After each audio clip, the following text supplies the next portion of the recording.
Searching for the Kidnapped Bride. It is an emotional novel of love and war, of the struggle between sheep and wolves, of Muslims and Christians in southern and western Sudan. It was written in English and translated into Arabic by Dr. A. Ahmed. Copyright. All rights are reserved. No part of this book may be reproduced, stored in a retrieval system or transmitted in any form or by any means without the prior written permission of the author, except by a reviewer who may quote brief passages in a review for print in a newspaper, general magazine, school journal, or a university article. All the characters in this book are fictitious, and any resemblance to real people, living or dead, is merely coincidental. Chapter 43. Abdullah Deng and his daughter Suzanne. The second session of the slavery trial began by summarizing what happened in the previous session. The judge then asked the southern Christian lawyer whether he would speak on behalf of his client Ikhlas or if she could speak for herself. Mr. Akol said he would speak on behalf of his client.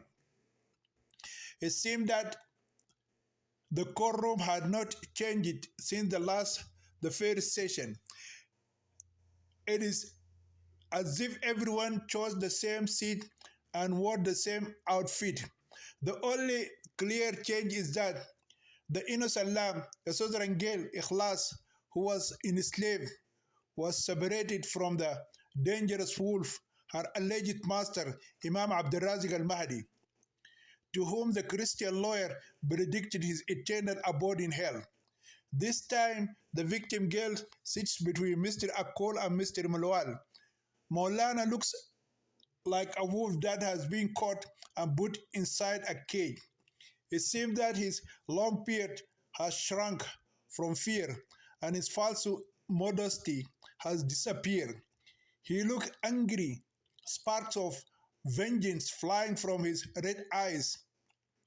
For those who previously revered and worshipped him, he has transformed from a God of mercy into a demon of mankind and jinn.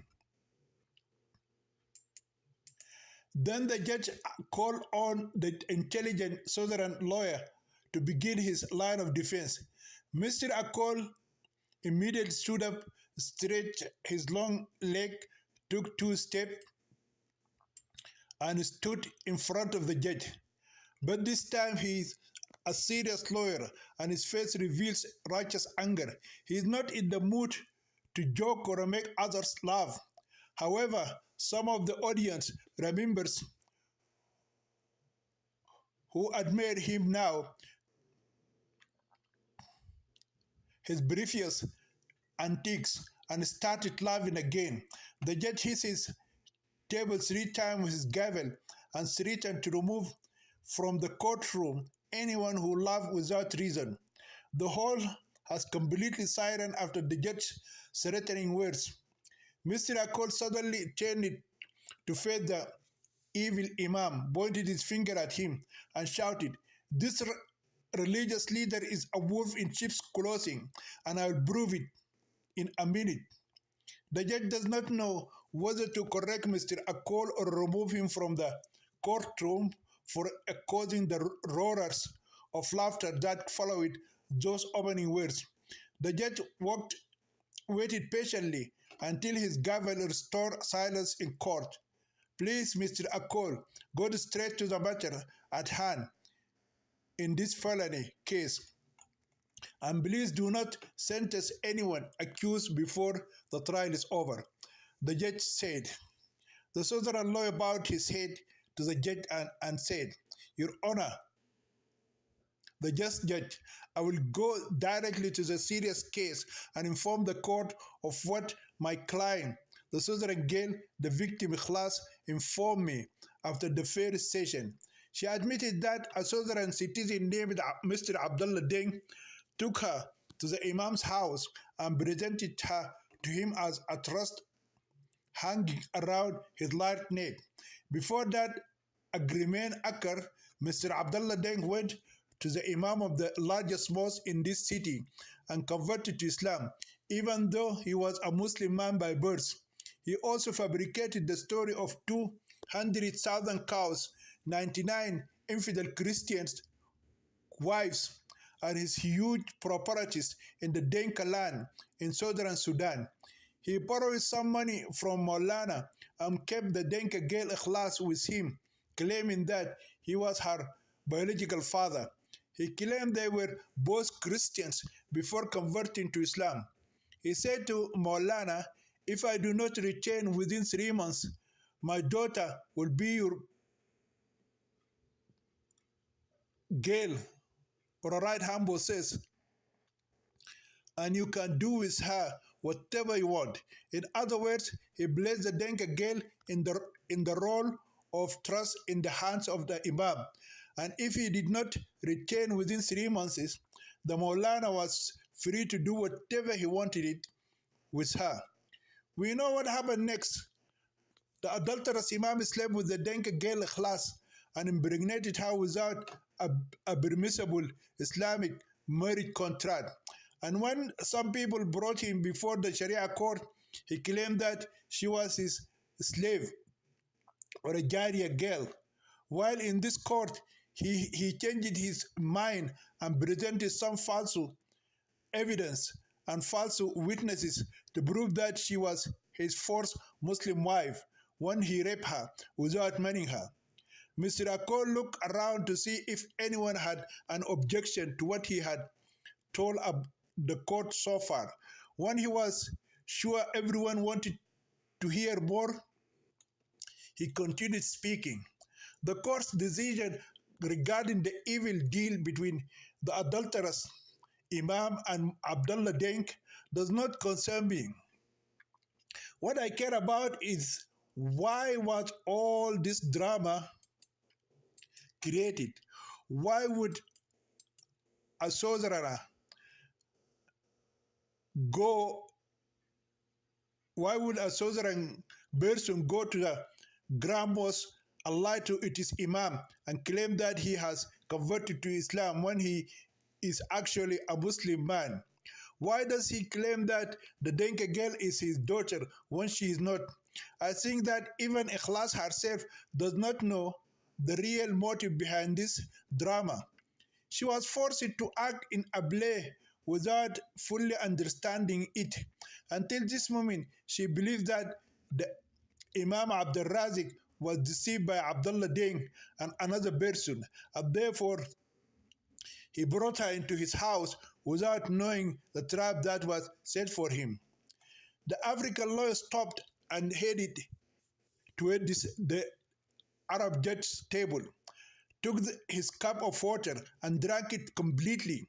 Once again, the judge showed no sign of protest.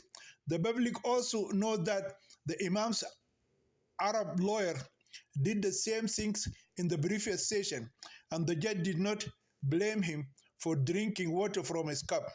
If he did so, the African audience, which represented the majority in the courtroom, would consider this disgusting racism towards the black Southern lawyer. However, Mr. Akol behaved better than Maulana's lawyer as he thanked the judge for allowing him to drink water and then resume his defense. Before moving to the Imam's house, Ikhlas was held captive in the home of a Bim lady who forced her into prostitution against her will. In less than a month, the Southern girl Ikhlas was beaten, tied with ropes, and her genitals were mutilated with Islamic circumcision for Muslim girls, even though she was an uncircumcised Christian girl, and she was raped every day by more than 50 men. She was not paid a single Sudanese pound for being raped daily as unpaid sex slave. Even the street prostitutes in this city get paid for their illegal actions. Guys, imagine a young teenage girl at the age of 16 being raped every day and night by more than 70 lustful Muslim men. Mr. Akol deliberately inflated the number of rapists to anger the judge and jurymen. This evil woman was hitting a nail in the fire to create the Islamic symbol of the crescent on the area between the breasts of a class. She did the same thing on her private genitals. This is the religious symbol she created on the body of every whore she turned it into her sex slave. The Christian girl did not receive any money for what these men who raped her did to her body. According to class, that same evil woman later took pity on her and made her choose between the house of vice and the house of virtue. In other words, she has to choose between continuing to practice prostitution or becoming a slave. Of course, any girl in a position of a class would have chosen to live in the Imam's house instead of continuing to live in a brothel house. Before the woman sent a class to the house of the so-called virtue, she trained it with her on how to act out the drama of the Christian Sultan Majok Deng and his Christian daughter Suzanne. Abdullah Deng is one of the BIM's gangsters who traffic in woman's body. Unfortunately, he's a sorcerer and still agrees to plot against a sorcerer girl like him. In this way, the woman beamed the captive Denka girl class into believing that she could enter Molana's house without suspicion. The woman told the class that the Imam's wife would treat her as a maid servant, but without pay. Once again, I will remind you of what happened to class in the Imam's house. The Imam's wife turned her into an unpaid servant, and later she became a sex slave for the evil Imam himself, and he made her pregnant with his child, Bint al-Haram, or illegitimate daughter without marriage. This is the story, gentlemen and ladies, as told to me by my client, the captive Southern girl Ikhlas. Why this whole drama was created? She doesn't know the answer yet. Mr. Akol stopped and looked around for someone intelligent to solve the mystery of the drama he shared. Even the judge seemed confused and did not know what to say. So he looked at the Southern lawyer, hoping that he would be able to reveal the answer to the riddle he narrated to in detail. Mr. Akol addressed the court again. Personally, I believe that the Imam of the largest mosque in this city has a hand in this dirty game. Simply put, even though he is the Imam of the largest mosque in town, he still has a secret connection to the world of prostitution. But before I tell the court why I believe this, I would like to say that the Denke Gel Ikhlas was sold by the late evil road thief, the Hambati bandit, with Mihera bid Abud, to the Bim lady who is involved in the trade of slavery and prostitution. I think everyone in this court knows the identity of the Bim lady who forced Ikhlas into prostitution and sold her as a sex slave to the adulterous Imam.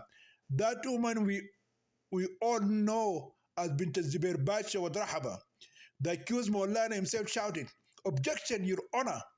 "What is your objection?" inquired the judge.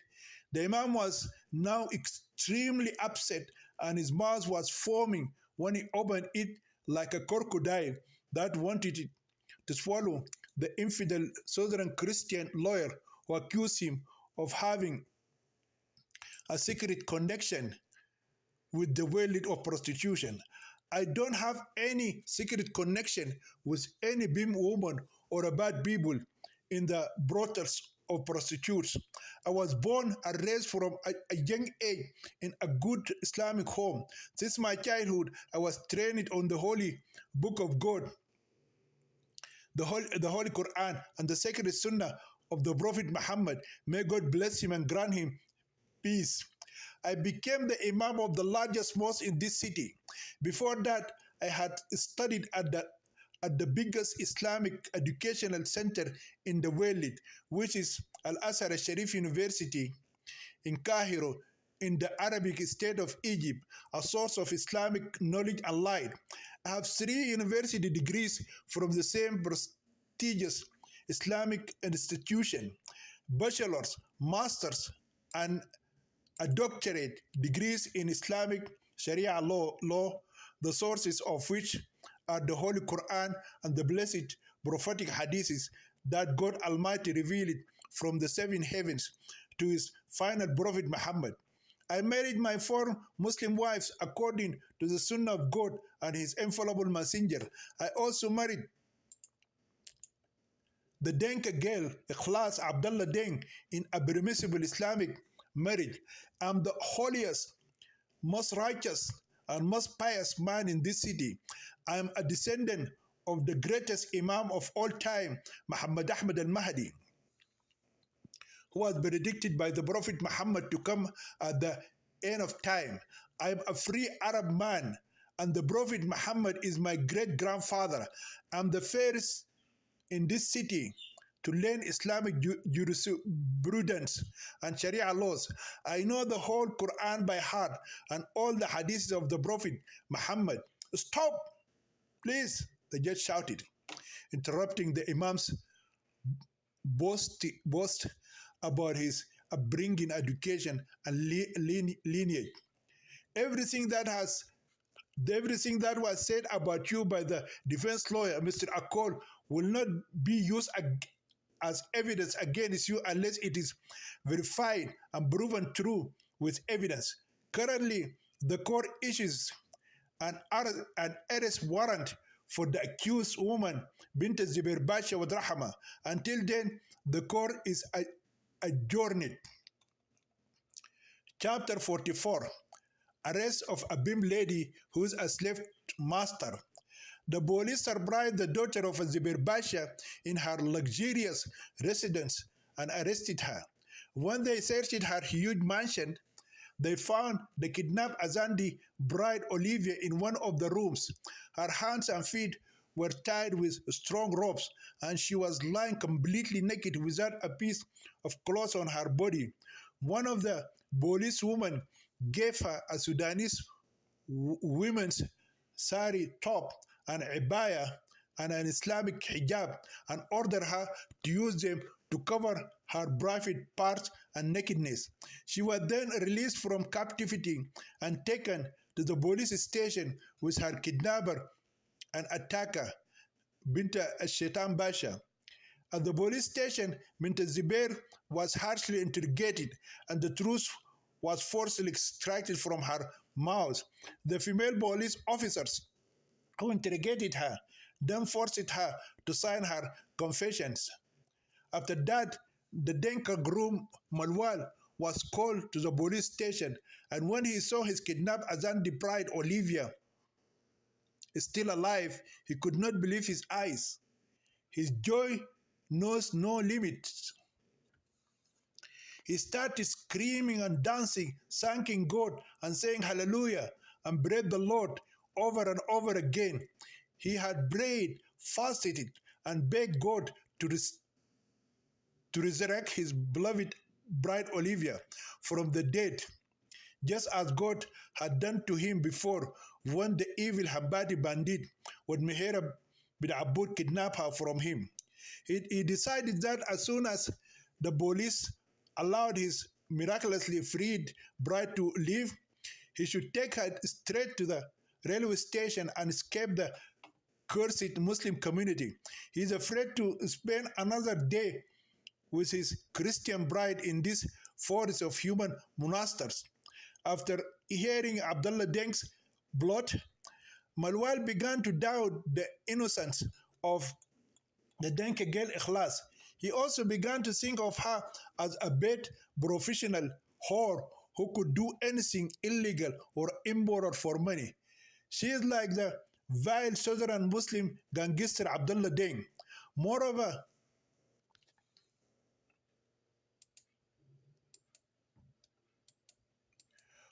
he believed that she was used by the daughter of Zubair Basha to deceive the imam of the largest mosque in the city. Then later, the greedy, corrupt Bim lady can use the adulterous act that the Denka girl committed with the evil Imam to blackmail him and steal his money. Why then should he and his beautiful Azandi bride, Olivia, engage in this dirty game of blackmail?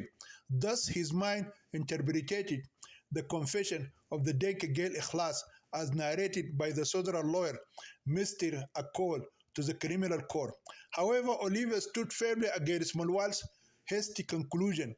She refused to believe that the Denka girl Ikhlas was a professional bed prostitute who voluntarily and knowingly participated in the conspiracy hatched by the daughter of Zubair Basha against the adulterous Imam. Olivia told Malwal that she saw Ayan's innocence written on her face during the first. Olivia told Malwal that she saw Ikhlas' innocence written on her face during the first session. In any way, she was dragged against her will into that degenerate life of prostitution in the dens of vice, in the Bim's hut, the house of adultery and slavery, in the unholy abode of the so-called house of virtue of the Imam. She reminded her boyfriend that she was supposed to be forced into prostitution when she was kidnapped twice. But the Lord freed her with two amazing miracles from the claws of Wadmihera bid Abud and from the palace of Bint Zubair Basha. So the freed bride Olivia told her American groom Malwal that until the trial was over, everything was revealed and the evil Imam was convicted. They should not leave the city. The beloved husband reluctantly succumbed to the pressure of his beloved wife and stayed with her. By the said day of the trial, not only the American groom Balwal, but many others had come to the same conclusion and began to view the Southern girl Ikhlas as a filthy whore. 4 female police guards escorted Bint Zubair Basha to the courtroom. Many people were happy to see her. They had heard a lot about her, but few had seen her face to face before that day. Her name and fame can only be compared to her great-grandfather, the evil slave trader Zubair Basha Wadrahaba himself. When she entered the courtroom, surrounded by policewomen, she looked like a huge elephant accompanied by a group of small monkeys. No chair was found in the courtroom wide enough to contain her huge body, which made her look like a dinosaur among humans.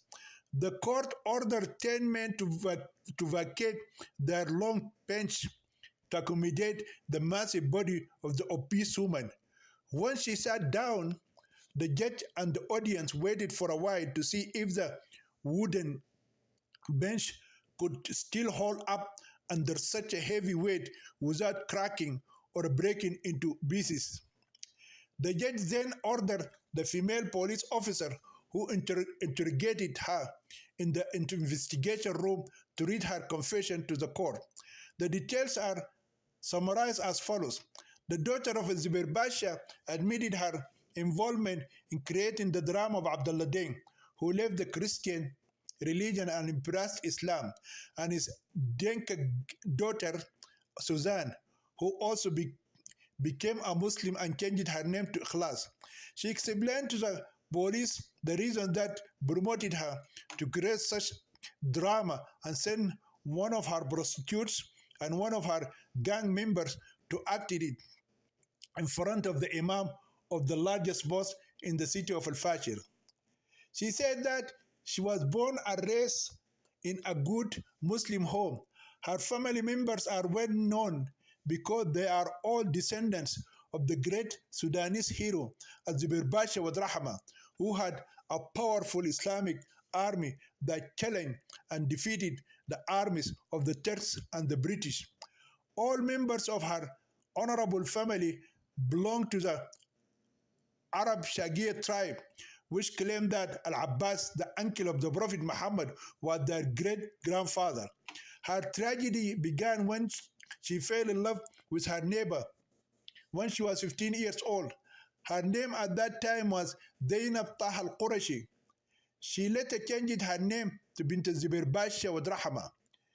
Before her neighbor approached her family and asked for her hand in marriage, he made her pregnant with an illegitimate child.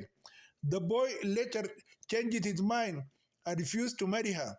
The main reason behind this was that she had allowed him to sleep with her before marriage, and he could no longer trust her after that day. He said that a trivial girl like her who committed adultery with him before their marriage might sleep with another man in his absence after marrying her. Her mother discovered the shameful pregnancy, so she went to the boy's family and complained about what he had done to her free, virgin Arab daughter. The lover denied his involvement in committing adultery with his pregnant girlfriend in a forbidden manner. He falsely claimed that he was innocent of her illegitimate pregnancy, just as the wolf was innocent of the blood of the beautiful prophet Joseph, son of our master Jacob, peace be upon them both. He knows that Zainab's parents will not allow their adulterous daughter to live until she gives birth to an illegitimate child. The adulterous boy expected that the pregnant Arab Muslim girl would be killed in an honor for committing forbidden sex before marriage by her father or one of her brothers, or that her defiled body would be burned with fire by her and die by suicide, or that she would flee from home and become a prostitute in another city. The unfaithful lover also knows that there is no DNA test in Sudan to determine the paternity of an illegitimate child. This applies if the adulteress survives and gives birth to an illegitimate child. He placed his right hand on the Holy Quran and swore to God that he had not had intercourse with her, nor had he broken her hymen by inserting his penis into her vagina, not even once. Her mother believed the cowardly boyfriend's lies. Then the angry mother hit her daughter and threatened to inform her father. The daughter of Zubair Basha, Rahma, who was then known as Zainab Taha al-Qurashi, knew that if her Muslim father came to know of her illegitimate pregnancy, he would not hesitate to slaughter her with his knife in an honor killing. As a result, she was forced to choose between fleeing home and practicing prostitution or committing suicide by burning her body and the ill-gotten child inside her womb to ashes. Of course, being alive until the day of the trial, she chose to run away from home and become a prostitute. She was afraid that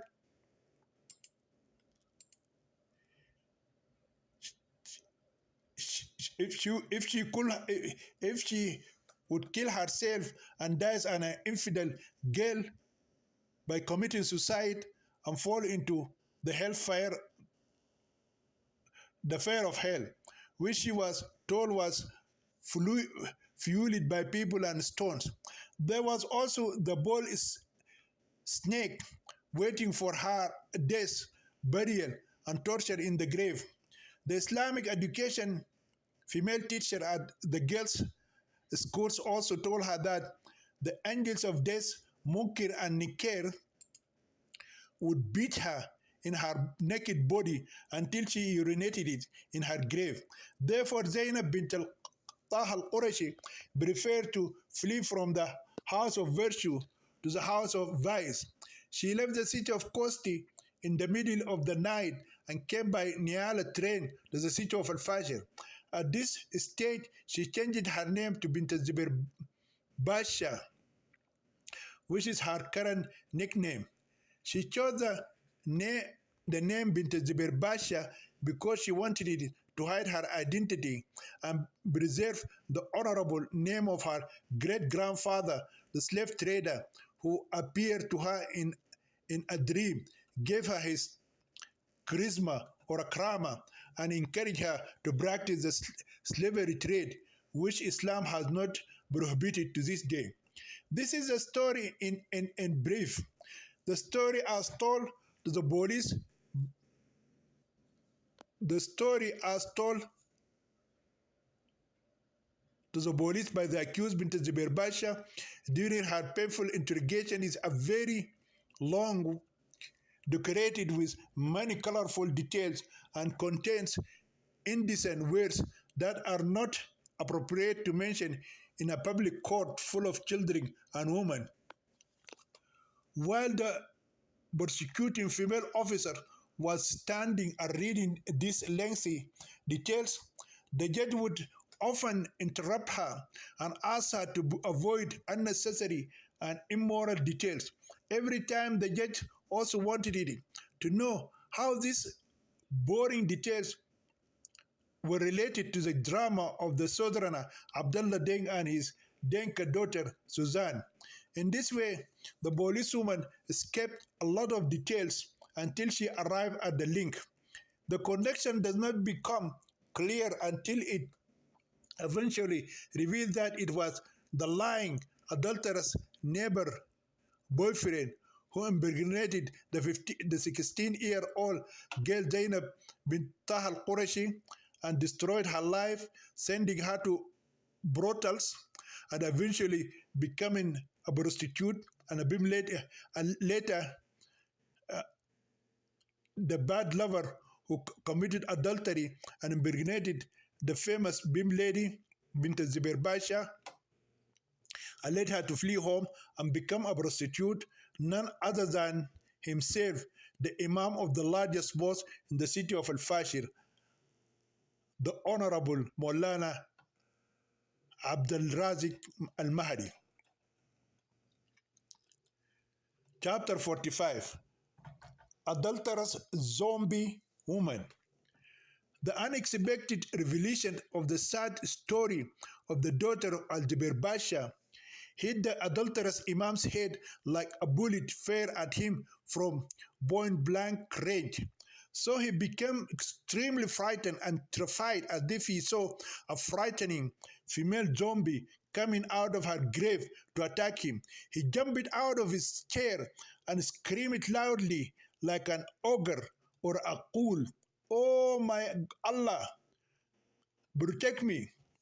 His violent reaction frightened the obese suspect, Bint Zubair Basha, so much that she jumped and landed back on her bench.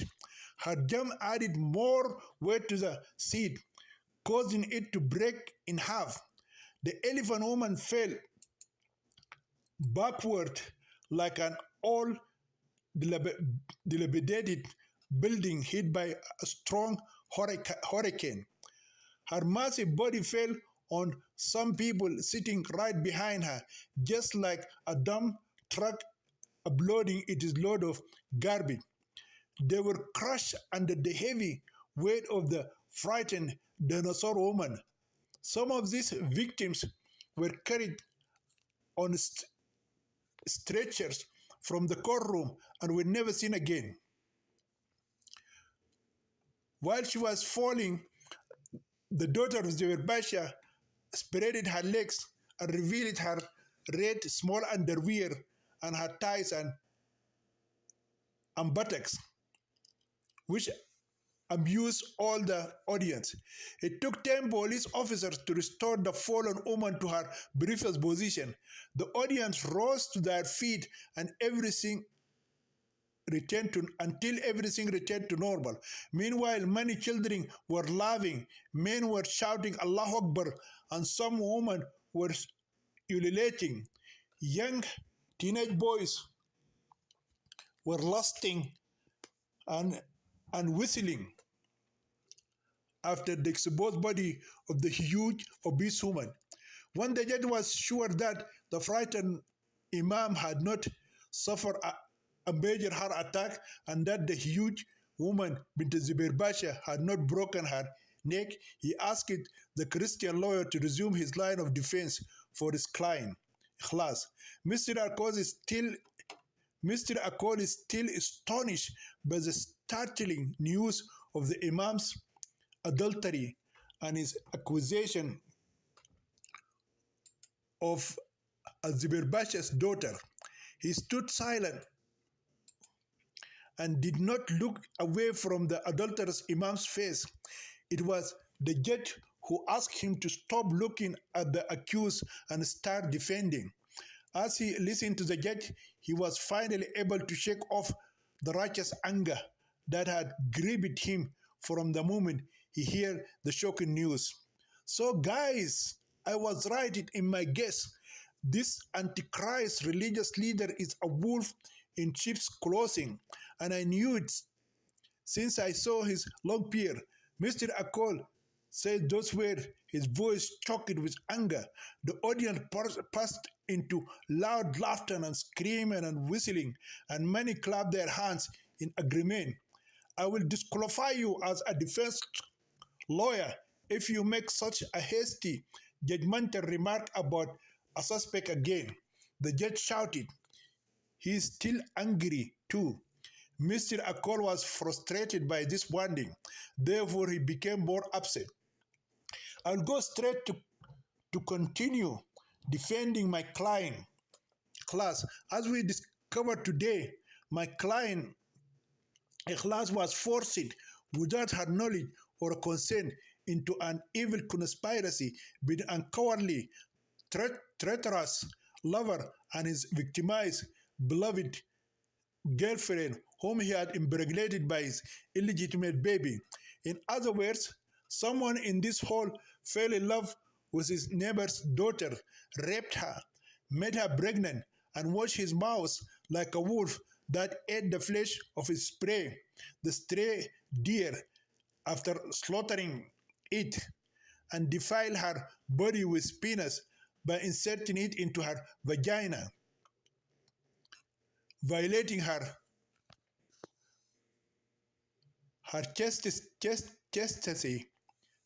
chastity, and stealing her virginity. The illegal pregnant girl ran away from home and became a prostitute, and when she grew up, she became a BIM woman who sold forbidden alcohol, made it and sold it, and trading with the bodies of other prostitutes. When she became filthy rich through this illegal business, she decided to take revenge on her evil boyfriend who ruined her life. Therefore, she produced the drama of Mr. Abdullah Deng and his Christian daughter Suzanne. The Deka girl had no idea why she was sent to the Imam's house and forced to act in that drama performed by Mr. Abdullah Deng and his Christian daughter Suzanne, who was forced to become a Muslim girl called Ikhlas. They performed well in the play, and the immoral Imam fell into the trap of the daughter of Zubair Basha, Rahma. Now I will return in court to my client's life before she fell into the hands of the daughter of Satan Basha. Ikhlas told me that she is not a prostitute, as some of you might think of her.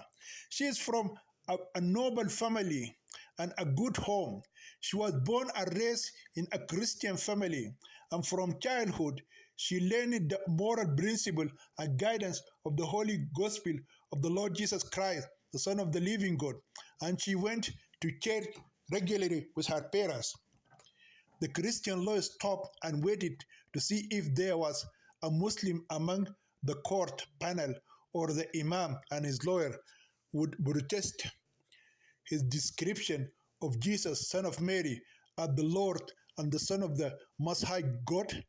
When no one among the audience, members of the court and the defendants, the Imam and his victim, Bint Zubair Basha, protested, because they were all Muslims except for Malwal, Olivia, his wife Mary, and himself. He continued his defense. Ikhlas is a married bride. She was about to travel to her husband in the United States of America before the Arab Muslim Janjaweed Mujahideen raided her village, which was called Tawila, and killed her parents, two brothers, and her baby sister. In an instant, the American groom Malwal emerged from his seat and stood with his eyes wide open, staring great amazement at Mr. Akol's face. He opened his mouth to shout in victory, but found that he could only utter the following stuttering words.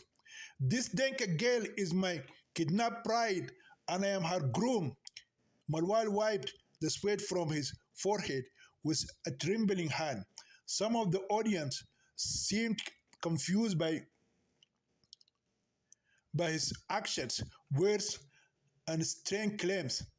In all this, the Southern lawyer did not hear or see what the Denka groom did or said. He just kept reading his defensive line notebook. The real name of the kidnapped Denka girl is. Before lawyer Akol could reveal her real name to the court, her Denka groom shouted it. Her name is Ayema Jok, and her American groom is Manuel Denk. Now all eyes turned from Mr. Akol's face to the southern young man, who suddenly rose to his feet and shouted the real name of the wife, Ikhlas, and her American husband, Malwal.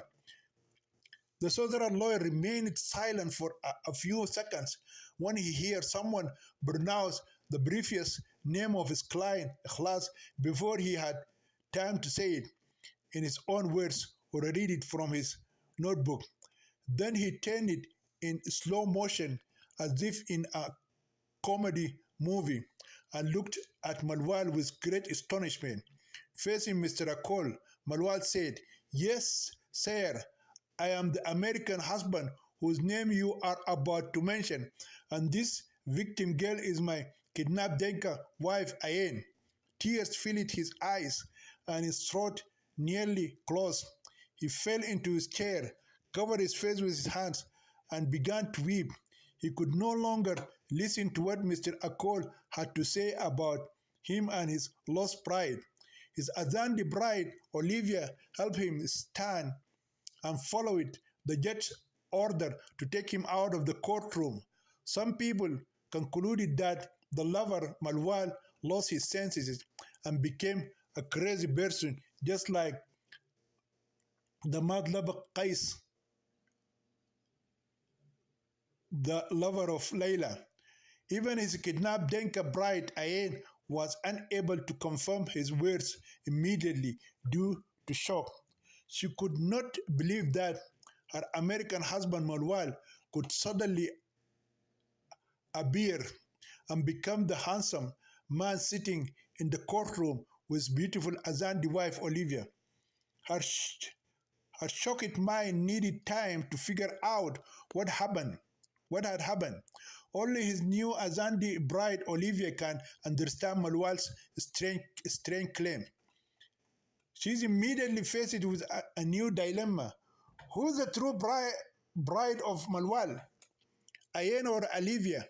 The American groom came all the way from the United States of America to find his kidnapped African bride from the Denka village of Tawila.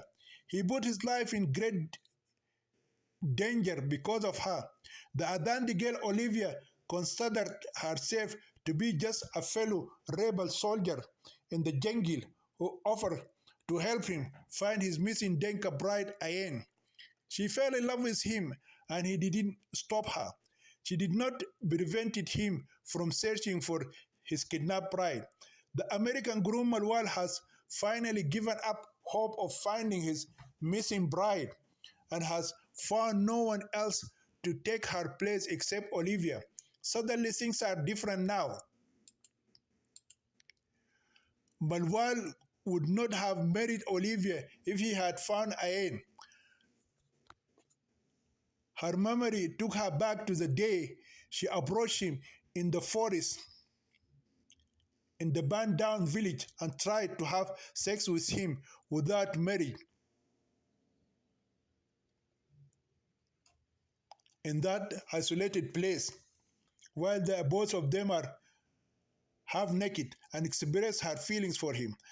Husband Molwal had confronted her about his eternal holy Christian marital fidelity in keeping his marriage covenant with Ayen, and she agreed to honor the covenant. But after he lost hope of finding his Denka wife, he married his Azandi beloved girlfriend. What is his valid marriage now?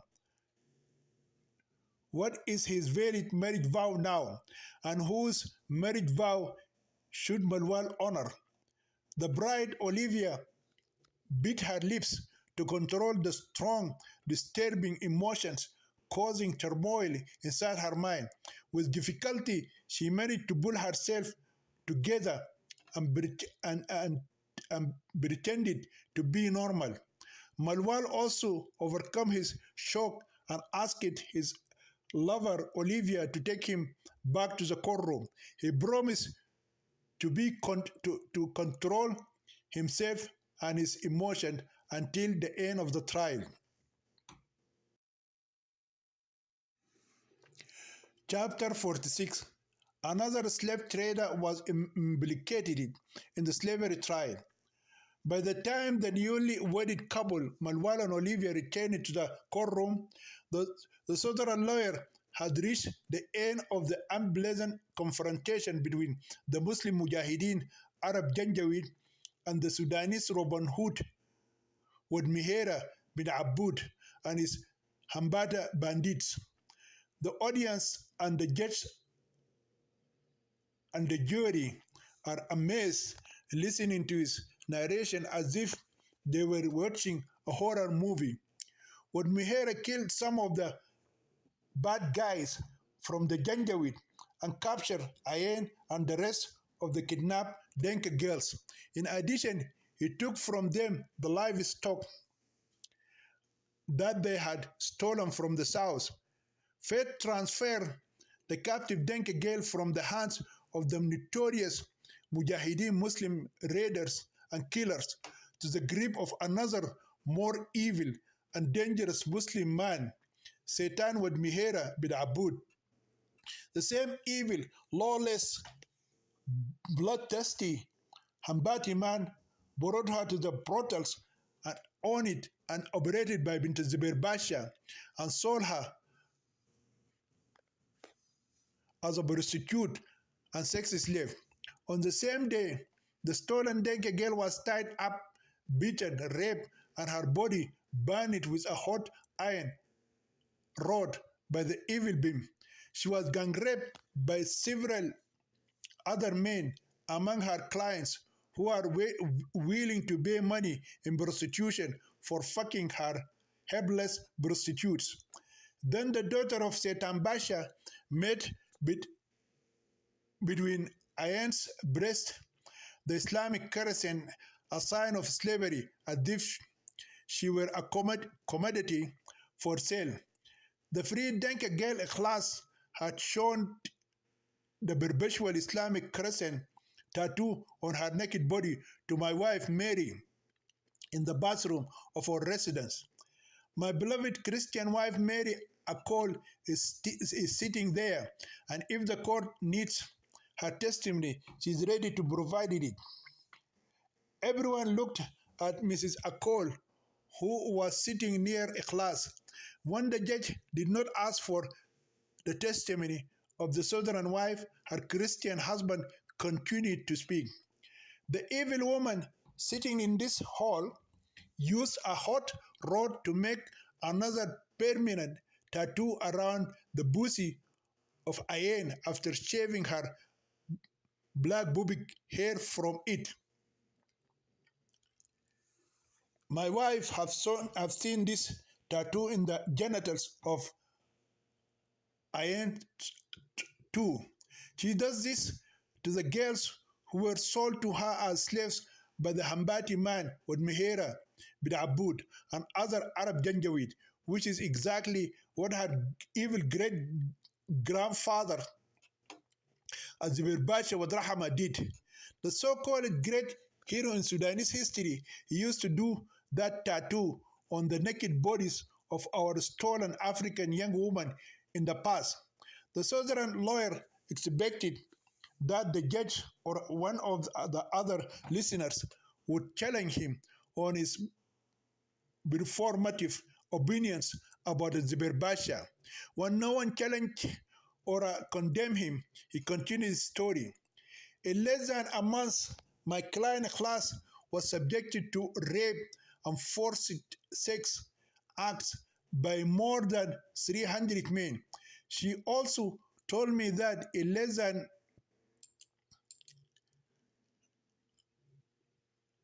She also told me that in her first week, she had to have sex with more than 30 men per day. Once again, Mr. Akol exaggerated his numbers with the intention of increasing the anger of the judge, the jurymen, and perhaps even the public, so that Bint Zubair Basha could either be hanged to death or sentenced to maximum imprisonment. And as he hoped, killed inside the courtroom by the angry African public in vigilante justice. For this reason, she pushed my client Ayen to the point of contemplating suicide by burning her pure body, which is being violated and discredited every day by dozens of men. After torturing her psychologically and physically and earning a lot of money by selling her body into prostitution, the daughter of Zubair Setan Basha came out with the drama of Abdullah Deng and his Christian daughter Suzanne.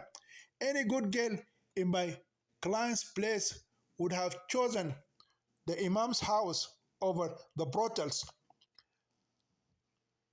Zubair Basha's daughter threatened Ayen before sending her to the Imam's house.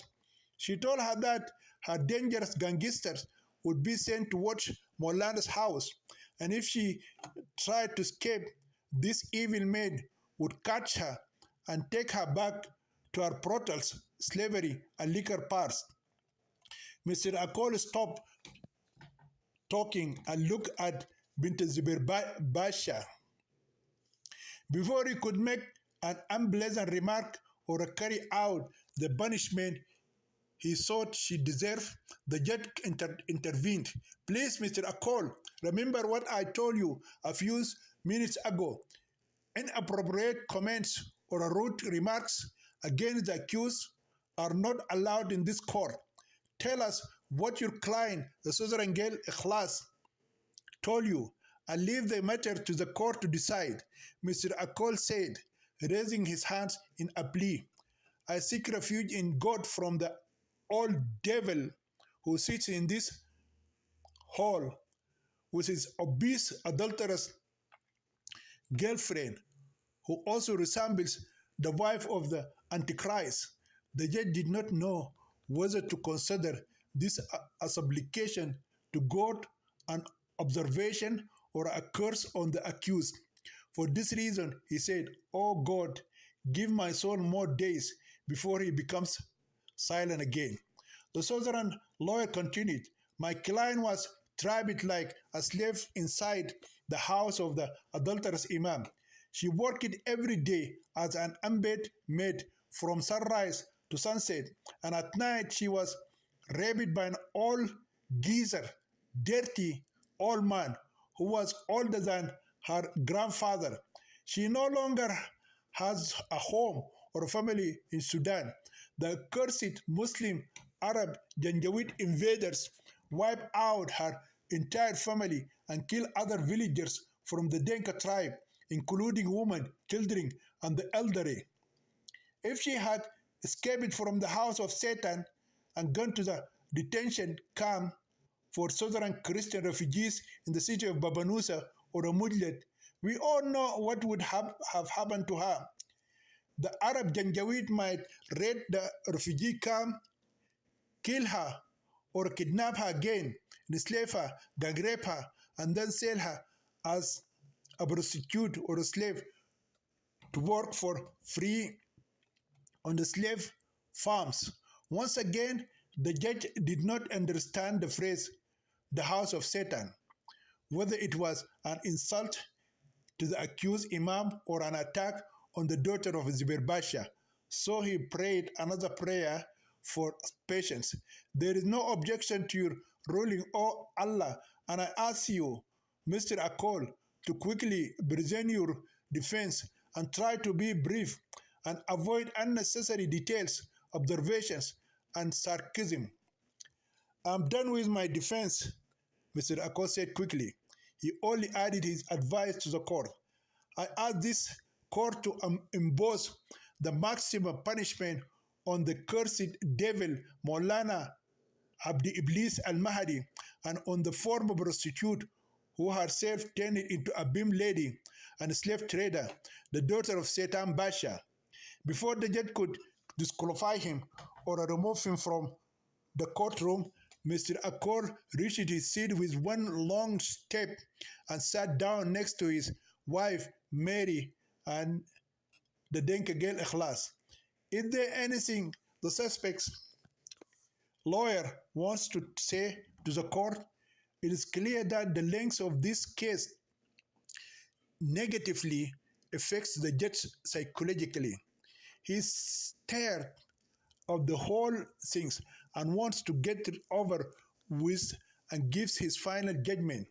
Maulana's Muslim lawyer said as he sat down, "Yes, Your Honor, everything that the Christian lawyer, Mr. Akol, narrated it to the court had nothing to do with the defendant.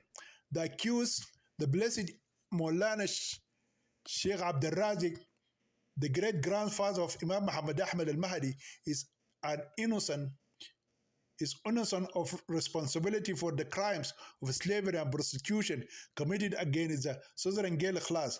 He is innocent just as the wolf was innocent of the blood of our prophet Joseph, son of Jacob, the father of Bani Israel. He was deceived by a suspected woman sitting in this courtroom. The court is going to decide that, not you," the judge said. Then His Majesty turned to one of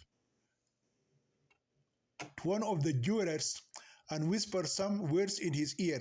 Before he could convey the same secret to the other jurors, he heard someone screaming in the courtroom.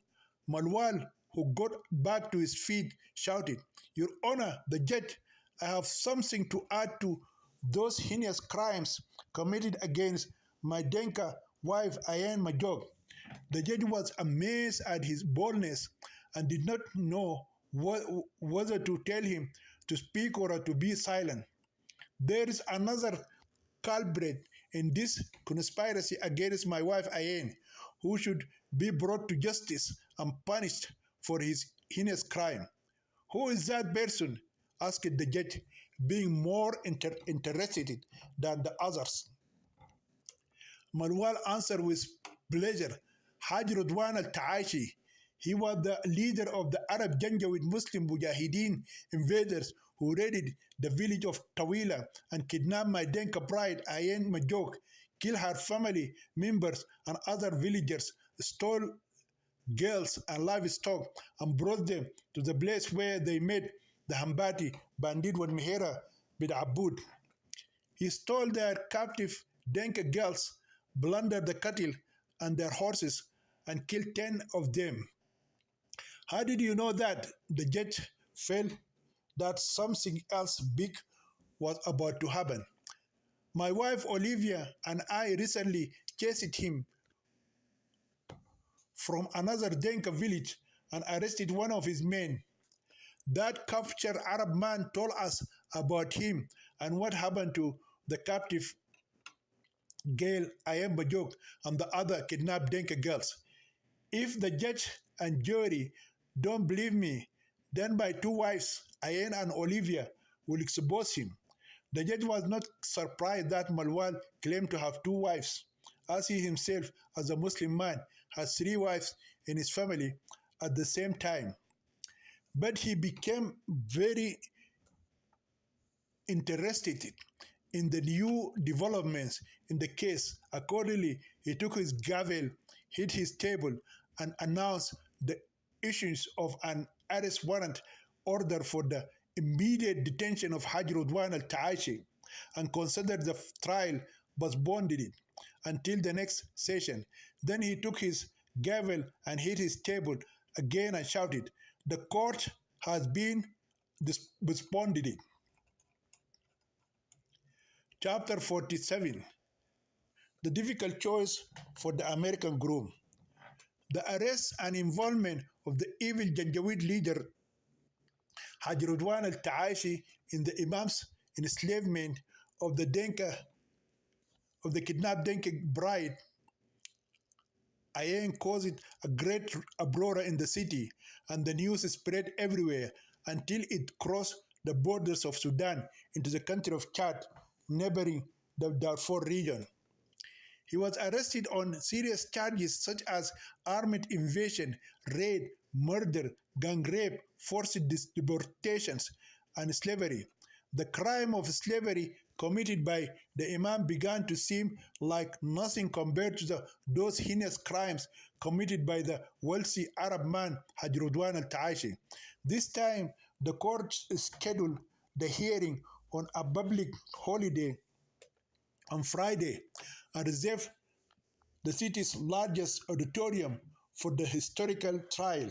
Surprisingly, slavery did not become a serious issue for the court until the Denka groom Malwal mentioned Haj Rudwan and dragged him into it.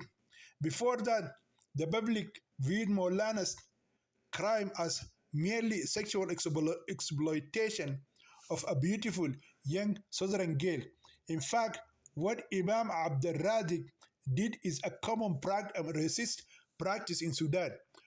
For example, Eritrean refugee girls in the eastern province of the cities of Kassala and Gadarif and the capital city of Sudan, Khartoum, face more serious sexual harassment and abuse than Ikhlas faced in the home of the adulterous Imam, Sheikh Abdul Razik al-Mahdi.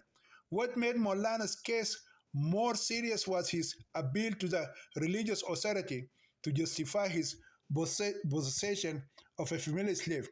Haj Rudwan's case is considered serious because he trades in people just as a merchant trades in goods. For many years, the Arab Janjaweed have been raiding southern villages to capture women and children, bring them to work in their homes and fields, and herding their livestock without pay. Then they started selling those girls to Bint Zubair Basha as prostitutes or slave captives in war. The Islamic Caliphate of ISIS's terrorist mujahideen in Syria and Iraq did the same evil to the Yazidi girls and sold them in the slave market in the city of Mosul.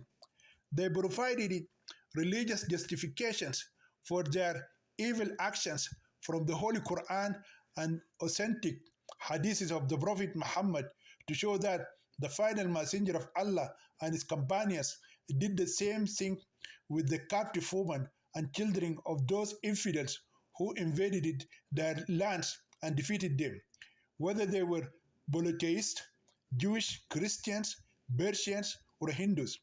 Throughout the long history of Islam, Islamic Mujahideen fighters have invaded it, enslaved, raped, and sold female captives from so-called impure infidels who were supposedly enemies of God and his infallible messenger Muhammad bin Abdullah bin Kilab.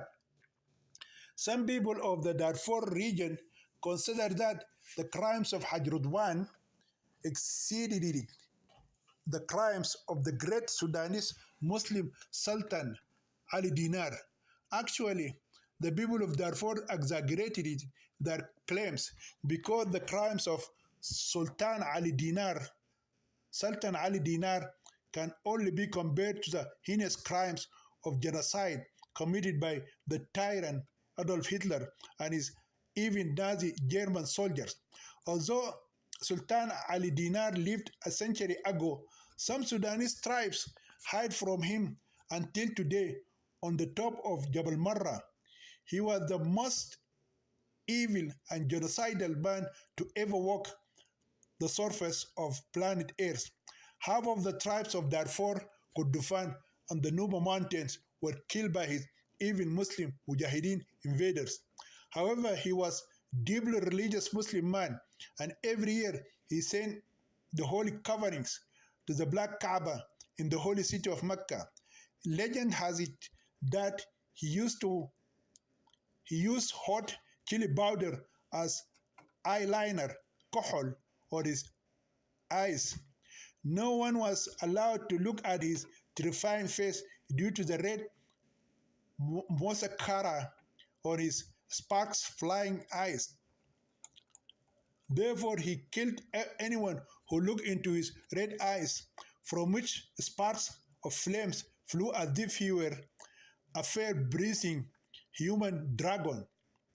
In any case, the story of Hajrudwan's arrest was colored and changed as it passed from mouth to another before he was brought to the courtroom. By the time of his trial, a few weeks later, his case had developed into an incredibly terrible story. Everyone believes that he amassed all his vast wealth through the slave trade. Every year he goes with his militiamen, the Arab Janjaweed, to South Sudan, and captures thousands of young Christian women and brings them to the western region and sells those southern girls to the rich. Due to their outstanding beauty, the Denka girl Ikhlas was sold to Imam Abdurrazik al-Mahdi. The Azandi girl Olivia was sold to Bint Zubair Basha, and the Shuluk girl Ayn to the late Hambati man with Mihira bin Abud. The trial grew to include not only Malwal's two wives, Olivia and Ikhlas, but also a third beautiful southern girl called Ayn. So on the appointed day, many young men came to the court to see the three Christian beauties, Olivia, Ikhlas, and Ayn. People thought that Ikhlas and Ayn were the names of two different beautiful girls. In the 2 weeks leading up to the trial of Hajrudwan al-Ta'ashi, Malwal, Ayn, and Olivia have to deal with their own serious dilemma.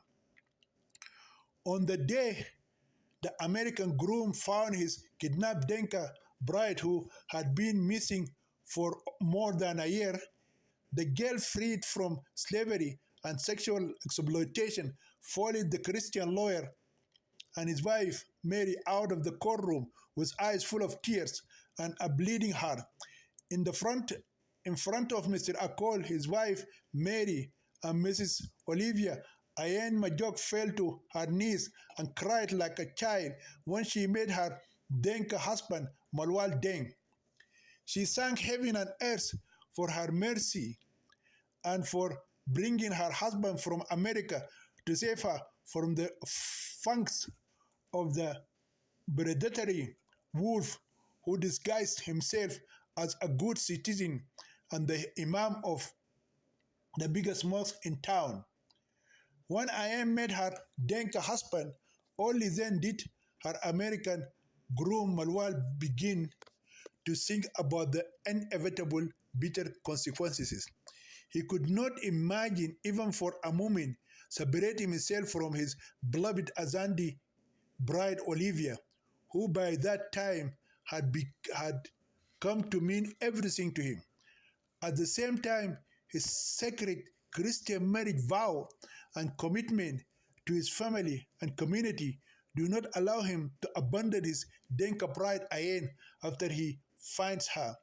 Therefore, he found himself in a dilemma that he could not solve on his own. It was Olivia who broached the subject at the hotel when the newlywed lovers returned from the home of the southern lawyer, Mr. Akol. I know what is bothering you, Malwal, Olivia said to him sadly. Her lover and groom could not respond to her words. I was disturbed by that too, since I recognized your missing Denka pride, Ayen, inside the courtroom. Appropriate and correct.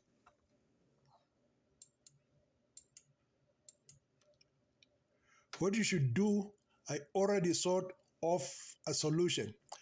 Don't ever think about leaving me or imagine that I will leave you one day.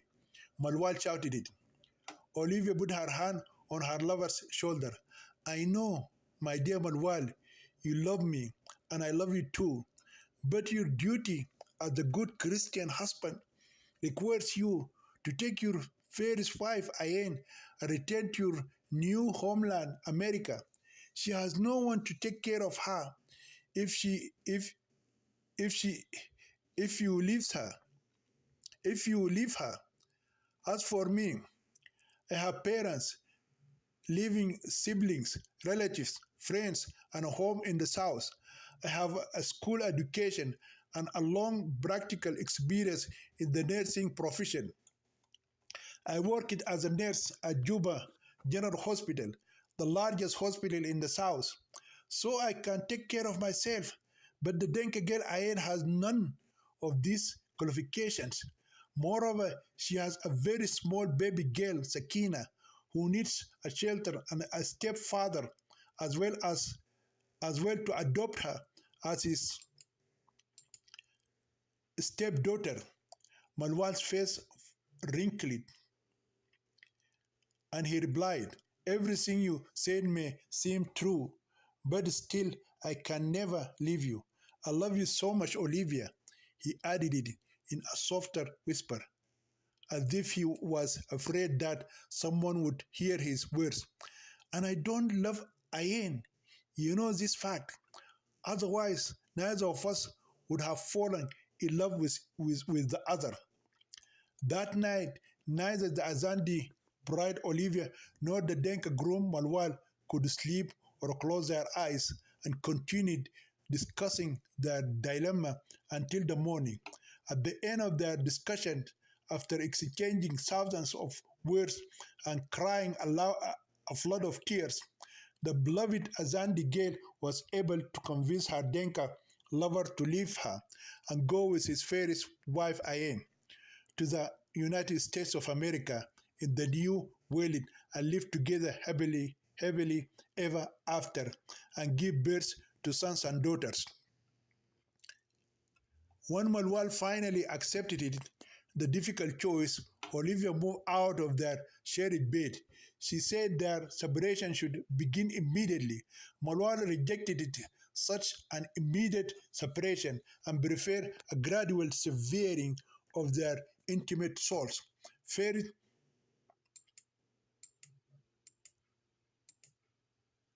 First, they had to separate the beds they were sleeping in, then rooms, houses, and finally, they had to live in two separate countries, Sudan and America. Once she convinced her lover, Olivia approached the free Denka girl, Ikhlas, and begged her to stay with her holy Christian husband. Ayen also showed some resistance and innocently suggested that the two of them share Malwal as a polygamous husband, as Muslims women do. Olivia strongly rejected this idea, insisting that the bride Ayen and her groom Balwal live together as husband and wife. She also reminded Ayen that they are Christians and there is no room for polygamy in Christianity. When the new arrangement was finally imposed on the husband Marwal, Olivia sent him to stay with his fairest wife at Mr. Akol's house. One day before the final session of the trial, the newly reunited bride and groom Ayen and Malwal spent their first wedding night and had sex together. It was a wonderful night for the Denka bride Ayen, but the American groom Malwal felt as if his soul had been split in two. One remained with Olivia, and the other united it with Ikhlas. He understood that polygamy in Islam is not a heinous crime against the first wife, but rather a separation and painful torment for the husband himself. It is hard to describe the pain Olivia went through during her first night in the hotel room without Malwal. The next morning, before they went to court, the American groom Malwal called the Sudanese priest and the president of the Sudanese Association in the USA and told them the good news. He promised to return to his new homeland soon, America, with his newly found bride Ayen, whom he got after a bloody fight against evil monsters called the Arab Muslim Mujahideen Janjaweed. He did not reveal to them over the phone any details about how and where he found his missing Denka bride Ayen Bajok. Chapter 48. Final ruling of the criminal court on slavery. Never before had the criminal court in the city of Al-Fashir become so crowded with people as happened on the day that the evil slave trader Hajrudwan Al-Ta'ashi was brought to justice. He is accused of committing serious crimes such as invasion, raiding, armed robbery, murder, kidnapping, plundering, pillaging, arson, destruction, rape, infanticide, genocide, and slavery in its various forms, such as owning slave farms, kidnapping African young women, enslaving them, and selling them in secret slave markets to Arabs and brothels for the daughter of a Ziber Basha.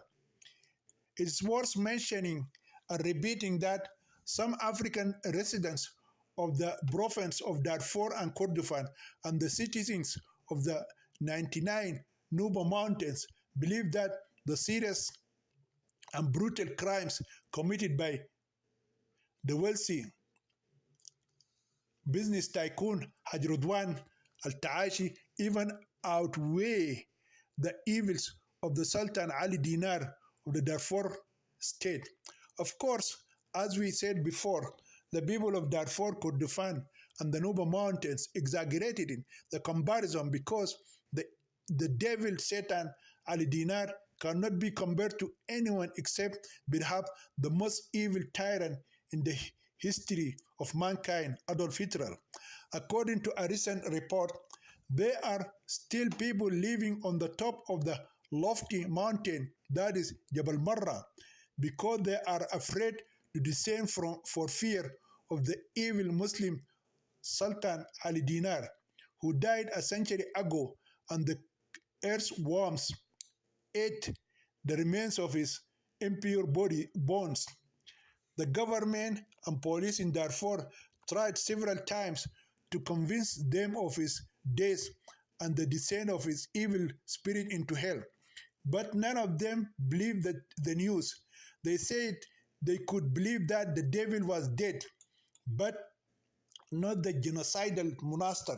Some of them went on record by saying, even if God died, the Antichrist, who is Satan incarnated as the evil Muslim Sultan Ali Dinar, could never die. For them, he appears as the accursed devil who removes the affliction of the Holy Quran on their innocent ancestors. The horrific stories they hear in their homes from their grandmothers, in sermons in the mosque of their imams, and on the television and radio from their religious leaders and teachers in schools have convinced them beyond a shadow of a doubt that Ali Dinar is an eternal God just like Allah. He has both divine and devilish qualities. He was a pious Muslim man who used to send the sacred coverings of the holy Black Kaaba annually in Mecca city, and was Satan who killed thousands of innocent people every year. So he was three in one, a human, a devil, and a god. He was the evil and impure Trinity. Therefore, he is more evil than Satan and stronger than God. Some religious scholars and imams of mosque in Al-Fashir city did not condemn Haj Ridwan al-Ta'ashi for his practice of raiding the cities and villages of the Christian infidels, because the Prophet Muhammad, may God bless him and grant him peace, was an invader and conqueror who, along with his Mujahideen companions, launched raids against the immoral infidels, killing men, captivating women, and sleeping with captives or their female slaves, prisoners of war without merit, as right-hand possession. Jawari and all his blessed companions, followers, and followers of the followers, continued to invade countries, tribes, and other nations after him until Islam spread throughout the world through jihad for the sake of God by the tip of the sword until they reached Spain in the west and India in the east. Therefore, raiding the cities and villages of the southern Christian infidels is a good prophetic sunnah, and therefore it is not permissible to condemn the ardent Muslim leader Haj Ridwan for commemorating this blessed sunnah. Invasion of the infidels' countries is called in Islam jihad al-talab, and compulsory obligation for every Muslim man until the day of judgment. The Prophet Muhammad said, whoever does not carry out jihad against infidels for spreading the light of Islam, or does not tell other Muslims of their duty for jihad, dies as infidel hypocrite. In his authentic hadith, the Prophet Muhammad also recommended it killing the infidel men of the defeated country or a tribe if they refuse to convert to Islam, enslaving their women and children, and having sex with their free women without marrying them. Since the Prophet practiced invading, conquering, enslaving, and having sex with infidel women, Haj Ridwan al-Ta'ashi cannot be convicted of conquering and enslaving infidel Christian Denka woman as well. By convicting him, the criminal court in the city of Fajr has indirectly condemned the Holy Prophet Muhammad and the obligation of jihad in Islam, the religion of peace and all Muslims. For the Sudanese people, slavery has always been defined as a practice through which enslaved people are sold into the slave market, just as livestock and goods. Therefore, the evil invading practices and enslavement practiced by the Arab Muslims are not considered slavery.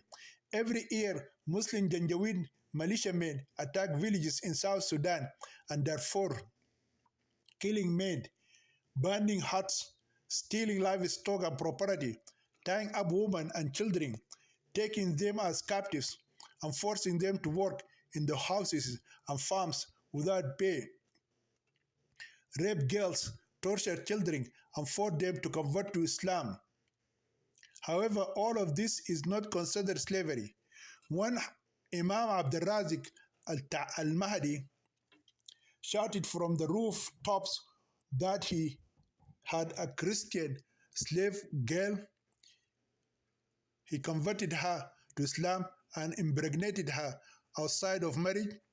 Haj Ridwan al-Ta'ashi also stole Denka girls from the south and sold them to daughter of Zubair Pasha. The public protested and the law intervened. In any case, The trial began with the reading of the indictment that included the crimes of the said accused slave trader Haj Rodwan. He is accused of invasion, armed robbery, murder, rape, and slavery. His lawyer immediately responded to this accusation. The new lawyer, who is also an Arab Muslim man, like the two lawyers of the Imam Abdul Razik al-Bahdi and Bint Zubair Basha, said, "Your Honor the Judge and the Honorable Jurymen, everything stated in the indictment against my client, the accused Haj Rodwan al-Taashi, is incorrect. My client has vehemently denied these accusations and insisted that he has never visited South Sudan in his entire life. Moreover, he did not see the young Denka man Malwal, who claimed fought against him and killed some of his men, nor the Denka girl Ikhlas, who mentioned in her statement that some Muslim Arab Janjaweed attacked her village, Tawila, killed her people, and brought her by force to this city. Then she was sold as a slave or a captive prisoner of war. Malwal said in his testimony that he arrested one of Haj Rodwan's men. That captive man mentioned my client's name and that he was the leader of the raid on one of the Denka villages. When the police asked him to show them that captured Arab man, he said that he was killed by the late Hambati man with Mihera bin Abud. I do not believe that this criminal court can accept the words of a Southern Christian citizen and convict an innocent and righteous Arab Muslim citizen like my client Haj Rodwan al-Taashi. So, how do we accept the testimony of two Christians against Muslim men, such as the Imam of the greatest mosque, the Honorable Maulana Abdul Razik al-Mahdi, the wealthy business tycoon Haj Rodwan al-Taashi, and the late greatest Hambati man of all time, the grandson of Mihera bin Abud, the mother of our Sudanese Muslim nation? Objection, Your Honor, shouted Mr. Akol. On what basis is your objection? Asked the judge.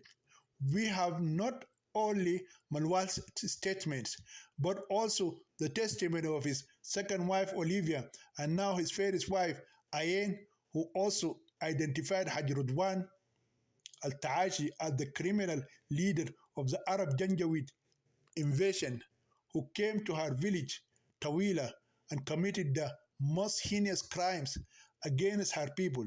These are the atrocities she saw committed against her family and other Denka people. She was captured, and other girls from the Denka tribe were captured on the basis that they became captives of war, which Islam allows for Muslim invaders of the lands of the Christians, are called unclean infidels. Then Haj Rodwan brought her as a captive slave girl to the Darfur province until the bandit man with Mihera bin Abud took her from him by force. The defense lawyer said, well, if my Muslim client had stolen the Christian girl Akhlas from a Denka village, why did she run away from him to the house of Bint Zubair Basha? According to the Bint Zubair Basha's statement to the police, Ikhlas entered her hut one day and asked to work as a bed maid. No one ever claimed to have seen her in the hands of Haj Rodwan. The court has no evidence to prove that my client took the Denka girl Ayen Majok from the south.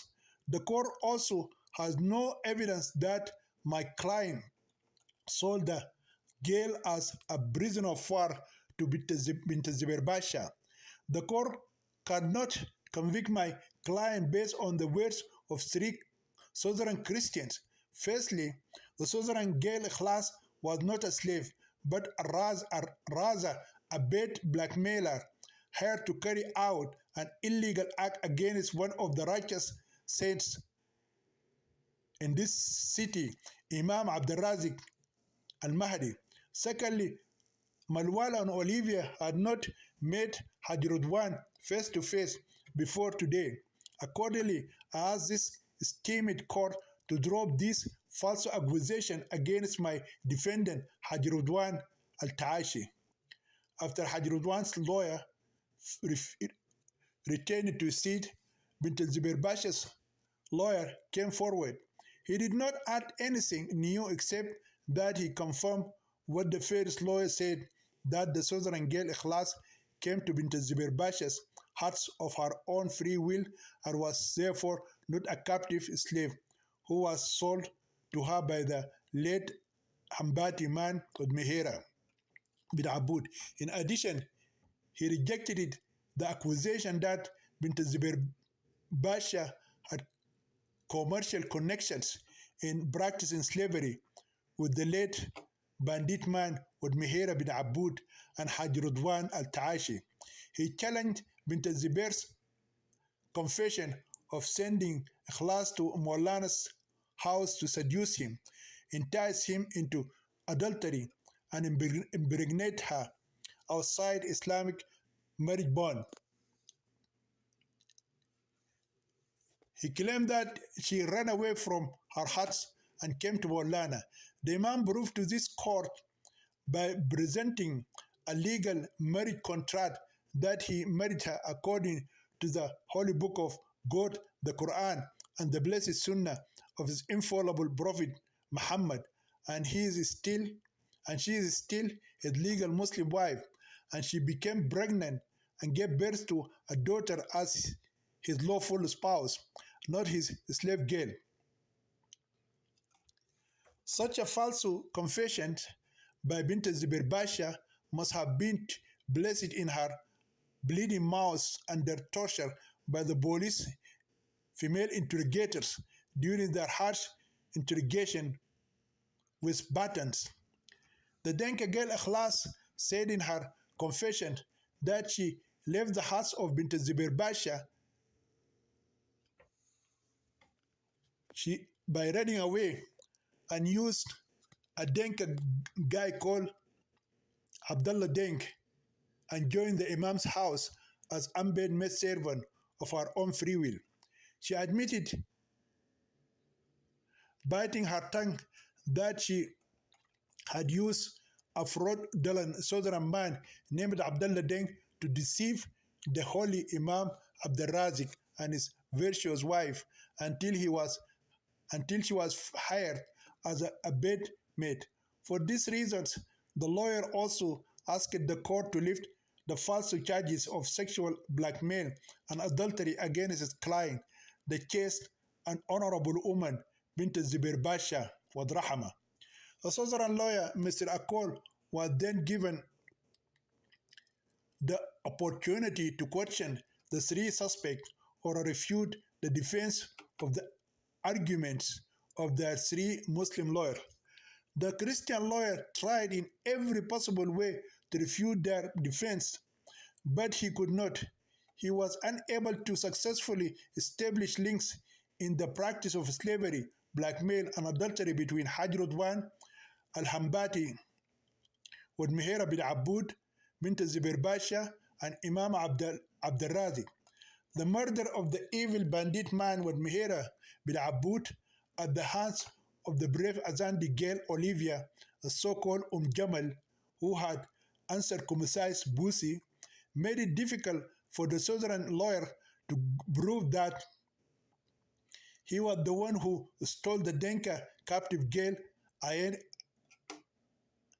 alias Ikhlas from Hajrudwan and sold her as a sex slave to Bint Zubair Basha.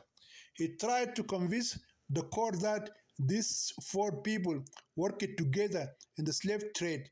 Unfortunately, the court found that his arguments did not support the statements of Ikhlas, Malwal, and Olivia. Accordingly, the criminal court acquitted the three defendants of all charges, especially charges of slavery, extortion, and adultery.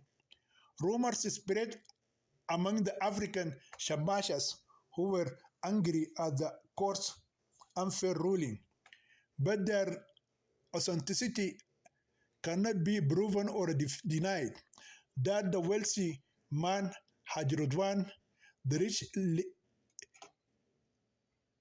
Lady Bim bint Zubir Basha, and the parliamentary representative said that Saab, son-in-law of Imam Abdul Razik, had met before the trial and agreed to pay huge bribes to the main judge and the court jurors.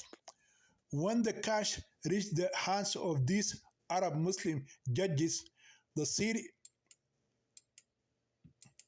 serious charges were dropped and the three Muslim perpetrators were acquitted of their heinous crimes in honor with their heads held up high.